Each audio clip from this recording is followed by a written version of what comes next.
ગાંધીનગર પ્રદેશ Bharatiya Janata party કાર્યાલય ખાતે સાબરકાંઠા લોકસભા પૂર્વ ઉમેદવાર ભીખાજી ઠાકોરે સી.આર. પાટીલ સાથે મુલાકાત કરી હતી। આ મુલાકાત બાદ સાબરકાંઠા લોકસભા પૂર્વ ઉમેદવારે ભીખાજી ઠાકોરે નિવેદન આપ્યું। ભીખાજી ઠાકોરે નિવેદન આપતા કહ્યું કે હું ખુશ છું અને પાર્ટીનો સનસ્થ કાર્યકર્તા છું। હું પાર્ટીનો સક્રિય કાર્યકર્તા છું। જે પાર્ટી કહેશે એ મને માન્ય રહેશે। એમણે કહ્યું કે આજે ઘણી જગ્યા મારા વિસ્તારમાં મારા કાર્યકર્તાઓ વિરોધ નોંધાવી રહ્યા છે, જેના સમાચાર મને પ્રાપ્ત થયા છે। એ મારા કાર્યકર્તા છે, એમને હું સમજાવીશ। એક પણ કાર્યકર્તા ભારતીય જનતા પાર્ટી વિરુદ્ધ નહીં જાય। મારા સમર્થકોને હું ચોક્કસથી કહું છું કે પાર્ટીનો નિર્ણય મારા માટે શિરોમાન્ય છે।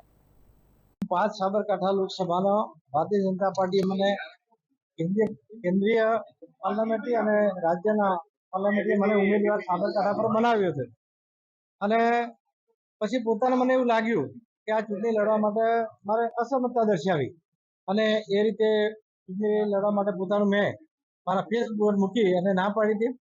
પરંતુ આજની જે વાત છે એ સમર્થકો કંઈ, હું તો સવારથી ભારતીય જનતા પાર્ટીનો મહામંત્રી છું એટલે પ્રદેશ કાર્યાલય આવી ગયો છું, પણ કે કાર્યકર્તાઓ કંઈ જિલ્લામાં નીકળ્યા છે એવા સમાચાર મને આપણા મીડિયાના માધ્યમથી મળ્યા છે। ત્યારે હું ચોક્કસ કહીશ ભારતીય જનતા પાર્ટીનો કાર્યકર્તા છું। પાર્ટીએ મને મેન્ડેટ આપ્યું, હું પાર્ટી સાથે છું અને પાર્ટીનો જે કંઈ નિર્ણય છે એ નિર્ણય મારા માથે છે અને જે કોઈ કાર્યકર્તાઓ નીકળ્યા છે તો મારા કાર્યકર્તાઓ છે તો હું તરત જ એને સમજાવી અને આવું ભારતીય જનતા પાર્ટીના વિરુદ્ધમાં કયો ના જાય એવી હું મીડિયા સમક્ષ મારું પોતાનું નિવેદન જાહેર કરું છું। પ્રમુખ સાથે બેઠક થઈ, એમને કહ્યું કે ભીખાજી શું આપ ખુશ છો? મેં કહ્યું હા બિલકુલ ખુશ છું।